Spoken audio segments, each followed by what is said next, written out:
Crime investigation department या CID भारतीय television के इतिहास का एकमात्र ऐसा धारावाहिक है जिसने पिछले 18 सालों से दर्शकों के बीच अपनी धाक जमा रखी है।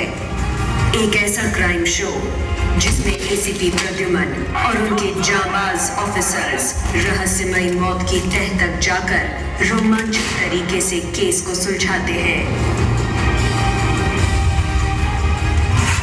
बच्चे, बूढ़े या जवान, हर कोई CID की रोमांचक कहानियों का दीवाना है और दर्शकों के इसी असीम प्यार की वजह से CID पिछले 18 सालों से हम सबको क्राइम के प्रति जागरूक रखता आया है। इस ऐतिहासिक शो ने अब तक 1000 एपिसोड से भी ज्यादा का सफर तय कर लिया है और अब कई नए कीर्तिमान बनाने की ओर अग्रसर है। अगर CID की कहानियों में रोमांच है तो इसके किरदार कहानियों से भी ज्यादा निराले हैं। इसमें न सिर्फ ACP प्रद्युमन का फर्ज है बल्कि दया की दिलेरी भी है। एक और अभिजीत का कंप्यूटर से तेज दिमाग है तो वहीं उसके साथ नोक झोंक करने वाले डॉक्टर सालुंखे का अनुभव भी। CID के किरदारों से लोगों का लगाव ऐसा है मानो वो उनके ही घर के सदस्य हों।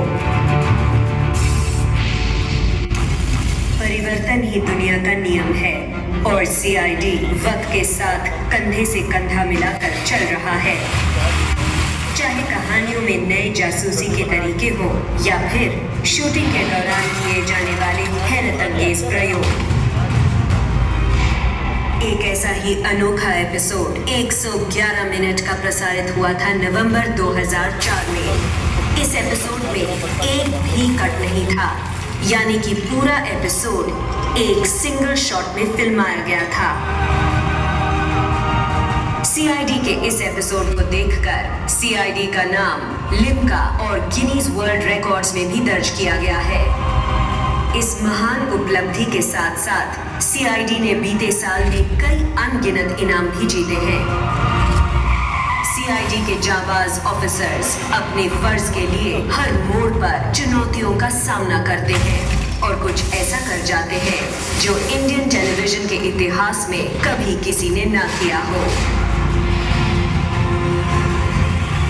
मनोरंजन की दुनिया के कई बड़े कलाकार CID में काम कर चुके हैं, जैसे सलमान खान, आमिर खान, अजय देवगन, सैफ अली खान, गोविंदा, सनी देओल, अक्षय कुमार, करीना कपूर और रानी मुखर्जी जैसे कई मशहूर कलाकारों ने इस ऐतिहासिक शो का हिस्सा बनकर खुशी जताई है।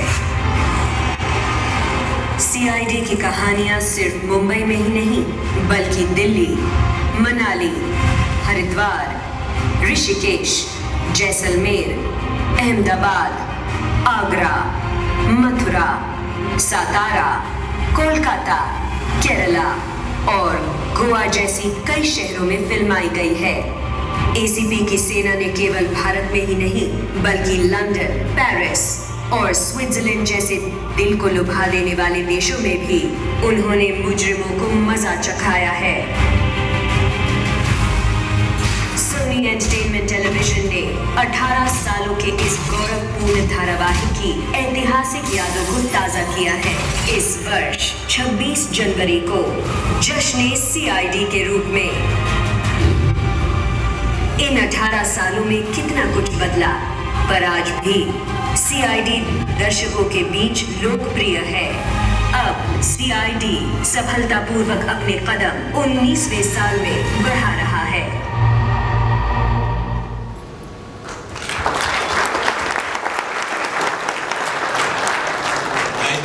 It is a very big achievement. कभी वो ज़माना हुआ करता था कि एक फिल्में सिल्वर जुबली, गोल्डन जुबली के नाम पे जानी जाती थी। आज वीकेंड कलेक्शन का ज़माना है। ऐसे ज़माने में 18 साल एक शो का जीना बहुत बड़ी बात है। चाहे हम DCP चित्रोले की बात करें या ACP प्रद्युमन या दया या अभिजीत या फ्रेडी, ये सारे हाउस होल्ड नाम बन चुके हैं। कुछ गड़बड़ है, दया दरवाज़ा तोड़ दो, ये डायलॉग्स आज आपको लोग रिपीट करते हुए मिलेंगे। फेसबुक पे आपको जोक्स भी मिलेंगे इनके अराउंड। फिल्मों के डायलॉग तो हमने लोगों को बहुत रिपीट करते हुए सुने हैं, पर एक टीवी शो के डायलॉग जब कोई रिपीट करे, इससे बड़ी सफलता नहीं मिल सकती कि ये लोगों की जुबान पर बैठ गया है।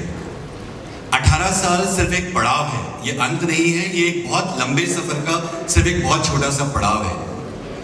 19वां साल हम सबके लिए बहुत महत्वपूर्ण है, चाहे हम सोनी एंटरटेनमेंट टेलीविजन की बात करें या सीआईडी टीम की बात करें। इस 19वें साल में हम क्या कुछ नया करने जा रहे हैं, सीआईडी को हमें किस नई ऊंचाइयों की तरफ लेके जाना है, इसके लिए मैं एमएसएम के CEO mister NP Singh, business head Danish Khan, PP Singh sir और प्रदीप सर से रिक्वेस्ट करूंगा कि आप लोग प्लीज स्टेज पर आए। सर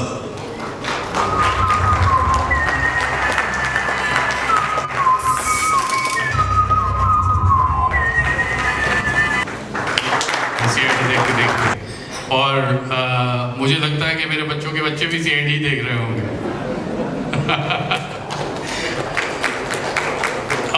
ये सब इसीलिए पॉसिबल हुआ because of the sincere hard work that everybody has done from mister Singh's team, Pradeep,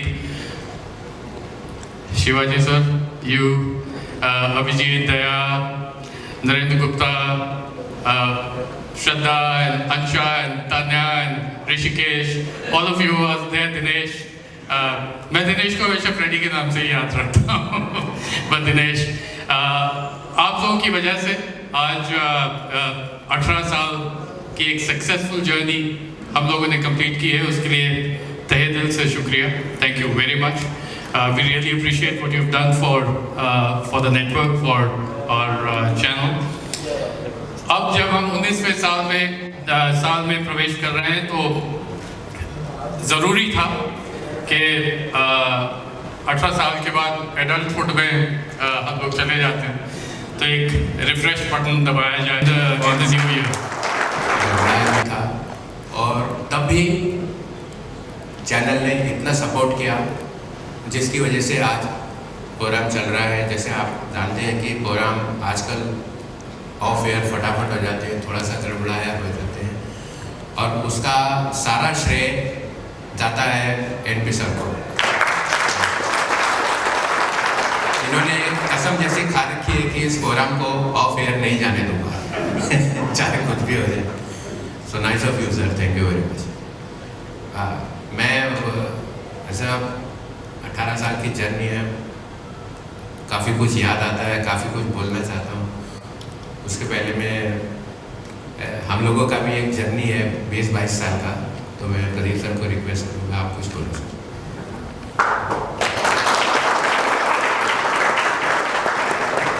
मैं जब सुनता हूँ 18 साल, 17 साल, 19 साल, मुझे यकीन नहीं आता है हम लोग 18 साल कैसे बिताएंगे।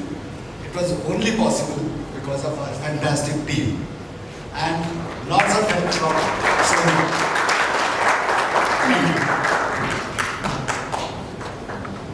मैंने जिस दिन सीआईडी लिखा था वो करीब 22 साल पुरानी बात है। वो लिखने के बाद मैंने एक आदमी को फ़ोन किया, मेरा लंगोटी दोस्त शिवाजी साटम, कि यार ऐसा कुछ है करेगा? मतलब पूछ मत कब आना है ये बता। मेरा इनको फ़ोन करना, उसके बाद दया का हमें मिलना, उसके बाद मेरा सत्या फिल्म का देखना, और उसमें इतना पतला दुबला एक आदमी था। मैंने बोला चाहे कुछ भी हो जाए ये सीआईडी में होने चाहिए, और हमने इनको ढूंढ के निकाला आदित्य को। और मेरा इन सब का मिलना और इन सब का सौभाग्य सीआईडी में आना, यही एक कारण है जिसकी वजह से आज इन सब के भाग्य की वजह से सीआईडी चलता है। इसके बाद एक राइटर्स की टीम हमारे साथ में है, और एक फैंटास्टिक टीम है डायरेक्टर्स की, मेरा बेटा भी है उसमें ठीक। और दिन रात ये लोग काम करते हैं, और दिन रात इस तरह से काम करते हैं जैसे शूटिंग का पहला दिन है। और इन सब का एक मेहनत है जो इस फिनोमिना को बना रही है। सीआईडी सिर्फ एक प्रोग्राम नहीं है, इसमें ये एक फिनोमिना है जो सबकी लाइफ में घुस गया है। और जितने भी हमारे आर्टिस्ट हैं साथ में, अभी नाम लिया सबने, मुझे कभी कभी याद नहीं रहता तो मैं ऐसे बोलूँगा अंशा, श्रद्धा, नहीं मुझे इसका तानिया और नाम याद है, अब्रोल, ऋषिकेश, छुटका, शालू के साथ शिवाजी, दया, फडनीस एंड आदित्य साहब। अभी इस आदमी ने बोला कि मैंने देखा एक बूढ़ा खड़ा था, साले 18 साल पहले भी यही दिख रहा था मैं।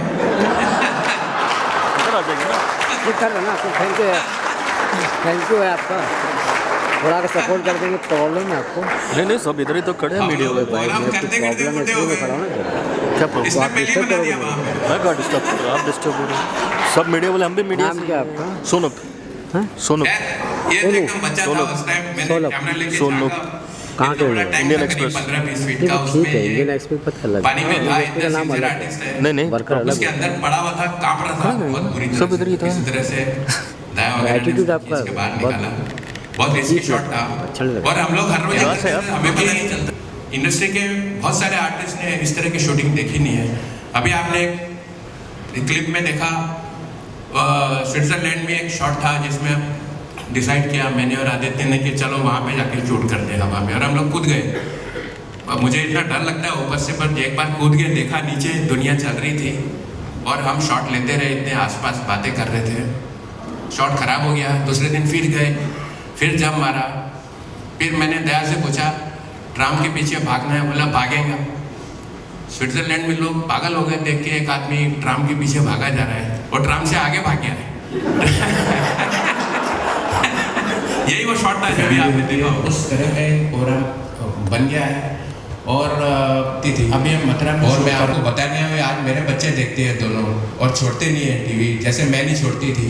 मेरे बाप बाप ने बहुत कोशिश किया मुझे टीवी से हटाने का, मैं नहीं हटी, और ये दोनों भी देखते हैं। वैसे हम लोग जब आउटडोर करते हैं तो जनता के काफ़ी करीब जाते हैं, उनसे पता चलता रहता है कि उनको क्या अच्छा लगता है, क्या अच्छा नहीं लगता है। मगर एक बात है जो मैंने देखी है कि आज तक किसी ने हमारे आर्टिस्ट को बुरा भला नहीं कहा कभी भी।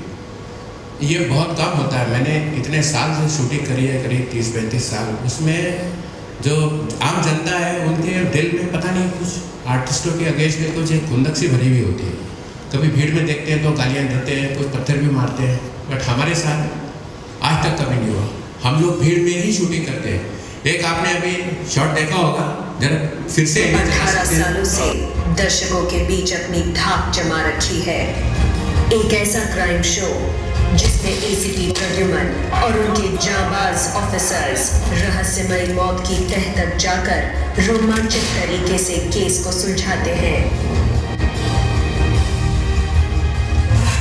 बच्चे, बूढ़े या जवान, हर कोई सीआईडी की रोमांचक कहानियों का दीवाना है, और दर्शकों के इसी असीम प्यार की वजह से सीआईडी पिछले 18 सालों से उनके प्रति जागरूक रहता आया है।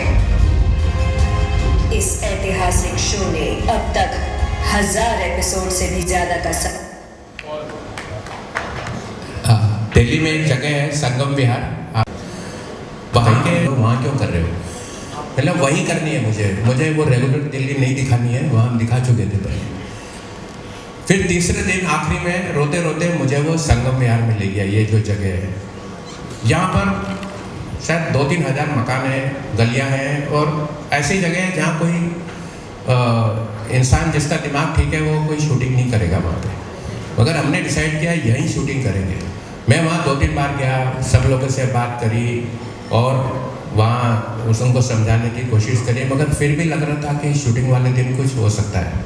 और मेरा पूरा ऐसा सपना था 10-15 साल का कि ऐसी जगह शूटिंग करेंगे और जो वहाँ के लोग हैं उनको अपने साथ पार्टिसिपेट करेंगे, तो उन सब की ट्रेनिंग होगी और वो हाँ बोलेंगे।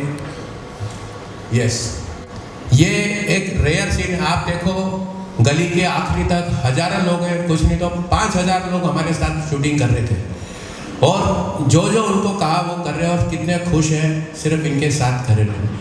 ये बहुत ही एक रेयर चीज़ है।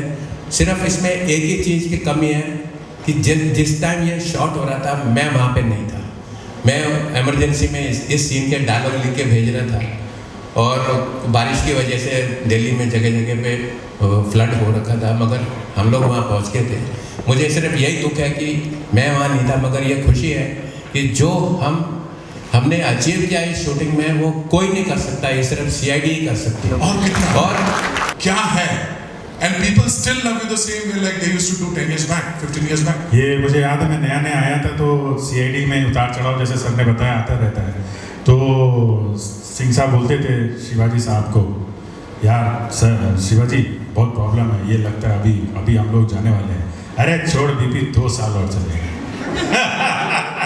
दो करते हुए हम यहाँ तक आ गए हैं। और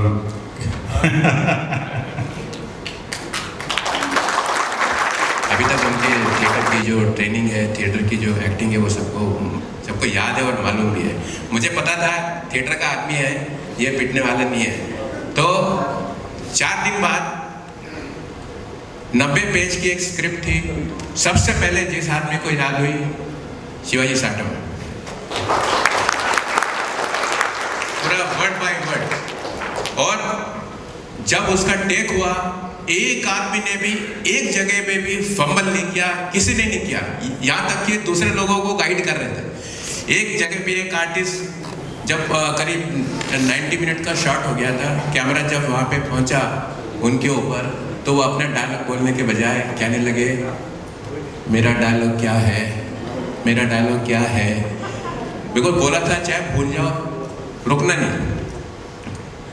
तो आदित्य को पूरा स्क्रिप्ट याद था, कैमरा के पीछे से उसने उसका डायलॉग बताना शुरू किया और कॉन्फिडेंस आ गया उसको, उसने सारे डायलॉग बोल दिए पीछे से और शॉट कंटिन्यू करते रहे। वहाँ पे हमने बाद में डब कर दिया। तो ये है डेडिकेशन, और इसी डेडिकेशन के कॉन्फिडेंस पे अब मैं एक बात बताने वाला हूँ कि शायद मार्च या अप्रैल में एक 2.5 घंटे का एक शॉट हम ट्राई करने वाले हैं और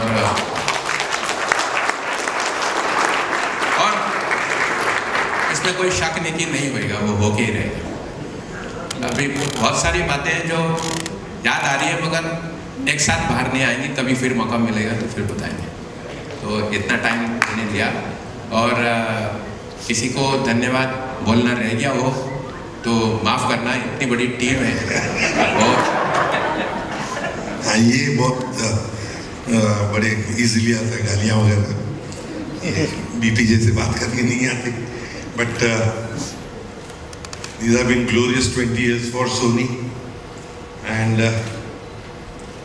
to be a part of the whole journey, मतलब हम लोग तो बाराती रहे, एक भी बाराती बिछड़ा नहीं अब तक, तो it's now more a family thing, and congratulations to all of you, all from Sony, and congratulations to BP, you, Pradeep, and because I think the whole thing comes with BP and Pradeep, and to be a part of all this is again, as Daya said, that we are blessed. और yeah, I think मेरे team के जितने भी सारे लोग हैं ज़रा ऊपर आइए, लेकिन एक यहाँ ज़रूर कहूँगा, सोनी को thank you so much for on a very personal note कि I have got this one big new family. तो श्रेय जितना हमको जाता है उतना आपको भी जाता है। एक और बात है जो हमारे और प्रदीप के साथ में है कि हम जिस दिन से सोनी शुरू हुआ है उस दिन से हम लोग एयर पे हैं, यस, आज तक एयर पे हैं और बिना ब्रेक के हैं। And we have not never missed a single episode. ये कभी डिलीवरी का प्रॉब्लम नहीं है, चाहे कभी भी 11th आवर पे बहुत सारे एपिसोड बनाने पड़े हैं, कभी नहीं। और ऐसा कभी नहीं हुआ है कि ये मैं एक फ़ख्र के साथ बोल सकता हूँ। मैं स्पेशली मैं प्रदीप सर तो नहीं, मैं एक टेढ़ा आदमी के नाम से बहुत फेमस हूँ और कभी कभी मेरा फ्यूज़ उखड़ जाता है, मगर जो हमारा डेडिकेशन है कि चैनल ने कभी कुछ काम बोला हो और जो ना हुआ हो ऐसा कभी नहीं हुआ आज तक, कभी भी, रात हो या दिन हो, ऐसे कभी नहीं। तो बाकी जो Very good evening, everyone. My name is Tanya Bro, and I'm very fortunate to be a part of this show. and I'm very glad to be here tonight. Thank you. थोड़ा सा फेम अगर अपनी life में देखा है तो सिर्फ CID की बदौलत. Thank you so much Sony चैन, हमारी team. Thanks lot.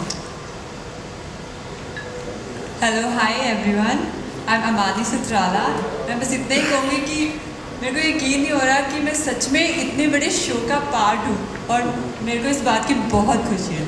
Thank you so much. Hi everyone, myself Jagjit Athwal और I am from Canada Vancouver. और मैं सब छोटा बच्चा था जब मैं शो देखता था, तो आई एम सो ग्लैड कि मैं इस शो का एक पार्ट हूँ और सर के साथ काम करूँ. इतने सीनियर आर्टिस्ट हैं और बहुत ही कुछ सीखने को मिलता है. Thank you very much. Thank you. दिल से शुक्रिया अदा करती हूँ कि मुझे CID टीम का में कॉप का रोल मिला और thank you from my bottom. बच्चे के जैसे पाला है और उसको आज यहाँ तक पहुँचाया है. Thank you very much. Thank you so Thank you. कैसे कहाँ है? आधा. और डायरेक्टर्स कौन कौन है? आ जाओ खाली. So for me also it's been a very big growth, and I have also grown old with CID. So she started as my 6th assistant, and today she is our boss. So thank you sir. Thank you sir. बिना आप लोगों के obviously show यहाँ तक नहीं पहुँच सकता था. अगेन मैं बोलता हूँ ये वाकई एक बड़े सौभाग्य की बात है कि हम सब लोग के ग्रह मिले और हम सब साथ में आए. शायद हम सब का भाग्य थोड़ा थोड़ा मिल के CID को यहाँ तक पहुँचा रहा है. और CID में अभी बहुत कुछ करना बाकी है और अभी ऐसा लगता है कि अभी कुछ नहीं हुआ है. जो अभी आने वाला है वो इतना ज़बरदस्त है कि जो टेलीविज़न पे आज तक नहीं हुआ है, इंडियन टेलीविज़न पे तो हुआ ही नहीं है और एब्रॉड भी हुआ नहीं है. जो जिस तरह की स्टोरी टेलिंग अभी होने वाली है और जिस तरह का कैरेक्टर CID में आने वाले हैं, वो एक अद्भुत चीज़ होने वाली है अपनी तरह से. हमारे लिए एक बहुत बड़ा चैलेंज है, हमारे आर्टिस्ट के लिए एक बहुत बड़ा चैलेंज है. एज़ यूजुअल जिस तरह से हम सब खतरों को और पहाड़ों को पार करते आए हैं, हम इसको भी सरमाउंट कर ही लेंगे और एक बहुत बड़ा सक्सेस इसमें से होने वाला है. ये बहुत ही जल्दी होने वाला है एक तरह की स्टोरी टेलिंग. और आगे जो कुछ होने वाला है मैं उसके लिए अंशुमन को रिक्वेस्ट करता हूँ. Nobody better than you. So okay, 19th year में 26 जनवरी is a very important day for all of us. जिस वक्त हम 2 घंटे की एक महामूवी बनाने वाले हैं, वहाँ से हम CID का रिफ्रेश और जिस नए तरीके की स्टोरी टेलिंग की सर बात कर रहे हैं, जिस नए लोग की बात कर रहे हैं, वो हम 26 जनवरी से शुरू करेंगे. 26 जनवरी को ही हम लोग CID वीरता अवार्ड्स टेलीविजन पर अनाउंस करेंगे and will call for the entries. लोगों ने इतना प्यार दिया, आई थिंक CID वीरता अवार्ड्स वो प्लेटफॉर्म है जहाँ पे वो प्यार हम लोगों पे लौटा सके और हमको ऑनर कर सके जो ब्रेव लोग हैं. जो नई स्टोरी टेलिंग होगी उसके बारे में सर एक थोड़ा सा छोटा एग्जाम्पल देकर बता सकते हैं, because nobody better than sir.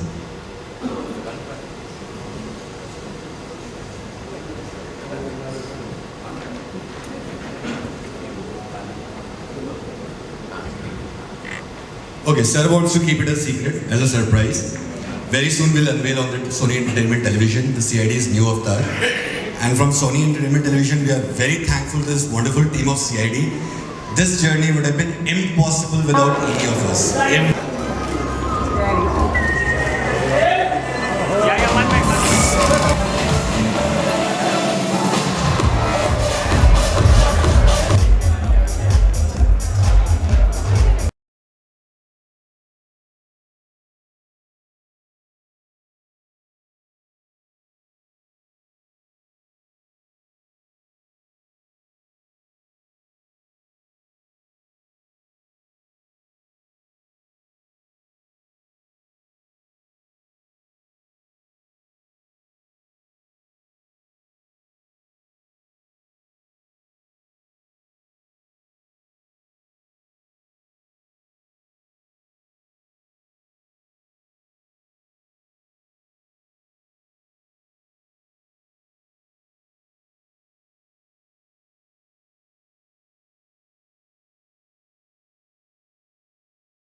रहमतुल्लाहि व बरकातुहू।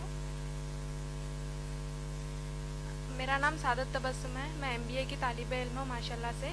मेरा सवाल ये है कि अगर माँ बाप हमको हिजाब करने से रोकते हैं तो हम किस तरह इस सिचुएशन को हैंडल कर सकते हैं बिना माँ बाप को तकलीफ पहुँचाए। वालेकुम अस्सलाम व रहमतुल्लाहि व बरकातुहू। बहन माशाल्लाह आपने बड़ा अच्छा सवाल किया है, जो आज के हमारे हालात हाजिरा के हिसाब से बड़ा अहम सवाल आपने किया कि अगर माँ बाप हिजाब करने से आपको रोकते हैं तो हम उसको किस तरीके से हमको डील करना चाहिए, यानी हमको हिजाब भी करना है और माँ बाप के इस हुक्म को नहीं मानते हुए ऐसा भी हो कि हम उनको तकलीफ भी ना दे। यही आपका सवाल है? हिजाब करना चाह रही हैं आप लेकिन माँ बाप रोक रहे हैं, और कैसा हम इस सिचुएशन को डील करें, इन हालात को डील करें ताकि माँ बाप को भी तकलीफ ना हो। बहन देखिए, हिजाब का जो मसला है इस्लाम में, सबसे पहले आइए हम ये जानते हैं कि हिजाब का हुक्म कहाँ आया है। अल्लाह सुब्हान ताला ने कुरान मजीद में सूरह नूर सूरा नंबर 24 आयत नंबर 30 और 31 और सूरह अहज़ाब सूरा नंबर 33 आयत नंबर 59 में फरमाया है। अल्लाह सुब्हान ताला इन दो आयत में बुनियादी तौर पर हम इंसानों को हिजाब का हुक्म देते हैं। सूरह नूर की जो आयत मैंने बताई, सूरह नूर सूरा नंबर 24 आयत नंबर 30 और 31 आयत नंबर 30 में मुसलमान मर्दों को हिजाब का हुक्म दिया अल्लाह ने। अल्लाह ने कहा कि अपनी निगाहों को नीची कर लो, अपनी शर्मगाहों की हिफाजत करो। ये मुसलमान मर्द का अल्लाह ने इस आयत में हिजाब बताया है। मुसलमान औरत के लिए आयत नंबर 31 में अल्लाह ने कहा वकुल लिल मुअमिनाती यग़ज़ुज़ना मिन अबसारिहिन्ना व यहफ़ज़ना फुरूजहुन्ना वला युबदीना ज़ीनतहुन्ना इल्ला मा ज़हरा मिन्हु। अल्लाह इस आयत में फरमाते हैं कि तुम मुसलमान औरतों को अल्लाह फरमाते हैं कि तुम अपनी निगाहों को नीची रखो, अपनी शर्मगाहों की हिफाजत करो और अपनी जीनत को जाहिर ना करो। अपने सीनों पर, कुरान की आयत है ये, अपने सीनों को ढांको और अपनी जीनत को जाहिर ना करो। अपनी ब्यूटी को, अपनी खूबसूरती को, अपनी ब्यूटी को जाहिर ना करो सिवाय अपने बाप के सामने, सगे बाप के सामने, सगे बेटे के सामने। एक फहरिस्त अल्लाह ने आयत में दे दी है। इसी तरीके से सूरा अहज़ाब सूरा नंबर 33 आयत नंबर 59 में भी अल्लाह सुब्हान ताला ने हुक्म दिया है कि ए नबी सल्लल्लाहु अलैहि वसल्लम कुल्लिल या अय्युहन नबिय्यु, ए नबी सल्लल्लाहु अलैहि वसल्लम कुल्ली अज़वाजिका, अपनी बीवियों को हुक्म दीजिए, व बनातिका, अपनी बेटियों को हुक्म दीजिए, व निसाइल मुमिनीना, और ईमान वाली मुसलमान औरतों को हुक्म दीजिए कि जब वो अपने घरों से बाहर निकलें तो अपने आप को सर से लेकर पांव तक ढांक लें। तो ये मुख्तसर में हिजाब का तारुफ कुरान की आयत से हमको मिलता है। अब जैसा आपका मसला है, आपने जैसे कहा, और ये अफसोस की बात है कि अगर मुसलमान माँ बाप हिजाब पहनने से रोकते हैं तो ऐसी सूरत में क्या करें। बहन माशाल्लाह मैंने अपनी तकरीर में बहुत ही वाज़ेह तौर पर एक कुरान की आयत कोट की है, हो सकता है आप उस वक्त मौजूद नहीं थी। अल्लाह सुब्हान ताला ने सूरह अहज़ाब सूरा नंबर 33 आयत नंबर 36 में कहा है, जिनको अगर ये आयत फिर से, अगर इसका मफहूम याद नहीं है तो मैं फिर से दोहरा देती हूँ। अल्लाह फरमाते हैं, एक जनरल रूल अल्लाह सुब्हान ताला हमको दे रहे हैं कि किसी भी मुसलमान मर्द और मुसलमान औरत के लिए जायज़ नहीं है कि वो अपने लिए कोई ऐसा हुक्म माने जबकि उस हुक्म पर अल्लाह और रसूल सल्लल्लाहु अलैहि वसल्लम ने फैसला सुना दिया हो। समझ में आ गया आपको?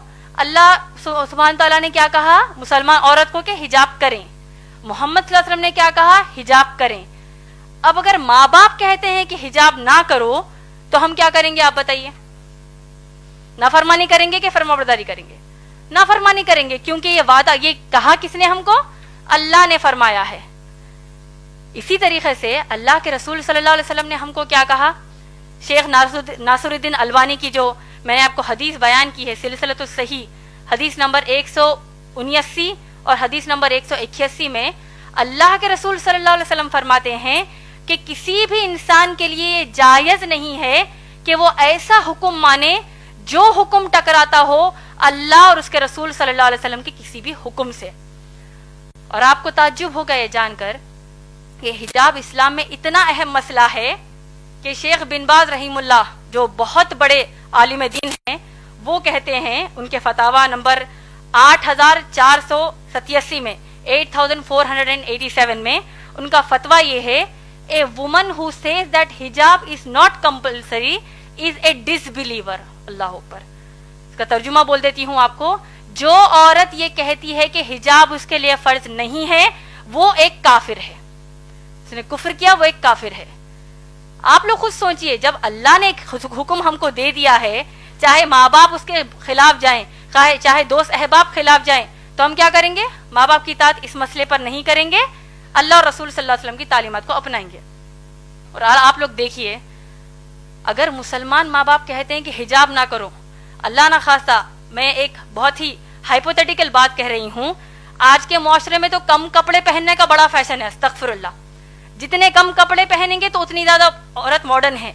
तो अगर माँ बाप अब कम कपड़े पहनने का हुक्म देंगे, नऊज बिल्लाह, जिस तरह वेस्टर्न कंट्रीज में पहनते हैं, तब क्या उनकी बात मानेंगी बहनें? तो उसी तरह जब उनके लिए नहीं मानेंगी तो हिजाब के लिए भी हम नहीं मानेंगी, क्योंकि अल्लाह और रसूल सल्लल्लाहु अलैहि वसल्लम की तालीमात है।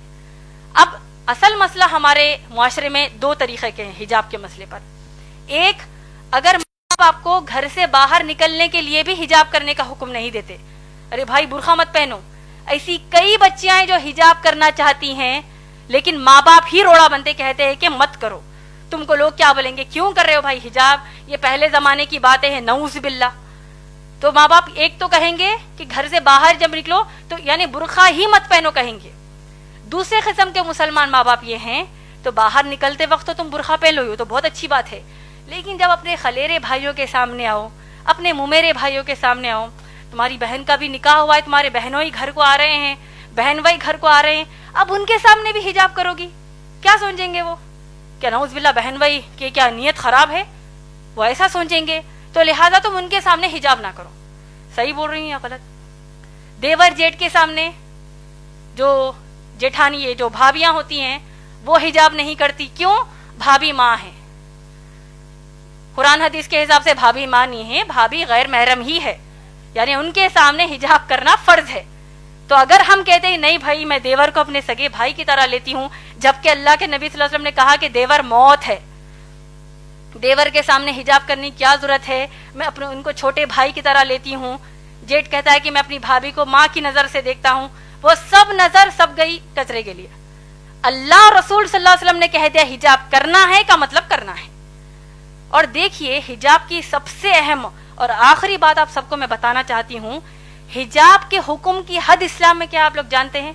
मैं उम्मीद करती हूँ कि ये बात आप सब दूसरों को जाकर बताएंगे। हिजाब करना मुसलमान औरतों पर फर्ज है, आप लोग सब जानते हैं।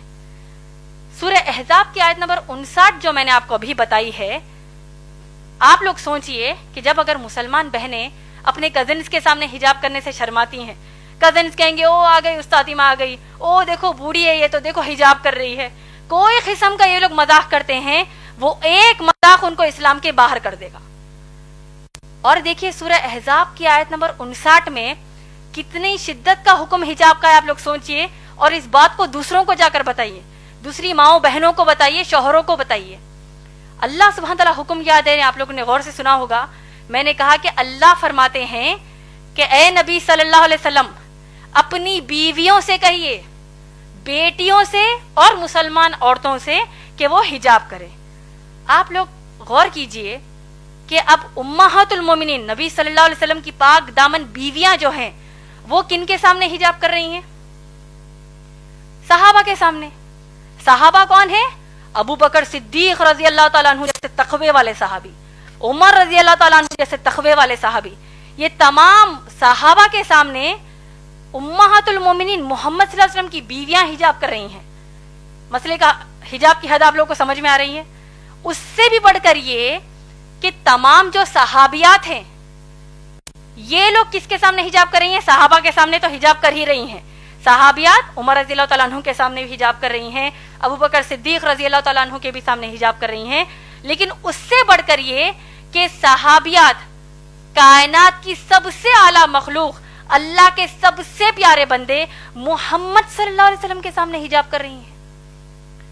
क्या हमारे देवर, हमारे जेठ, हमारे चचेरे भाई, मुमेरे भाई, इनका तकवा अल्लाह के नबी सल्लल्लाहु अलैहि वसल्लम से बढ़कर है क्या? नऊज़ बिल्लाह। कि जब हम कहते हैं कि नहीं भाई इनके सामने हम हिजाब कैसे करेंगे, तो ये हिजाब के हुक्म की हद इस्लाम में है माशाल्लाह बहन। तो लिहाजा अगर इतना सब जानने के बाद भी आपके वालिदैन आपको हिजाब करने से रोकते हैं, और अगर आप वाकई हिजाब करती हैं माशाल्लाह, आपको तो अल्लाह की तरफ से अजर है।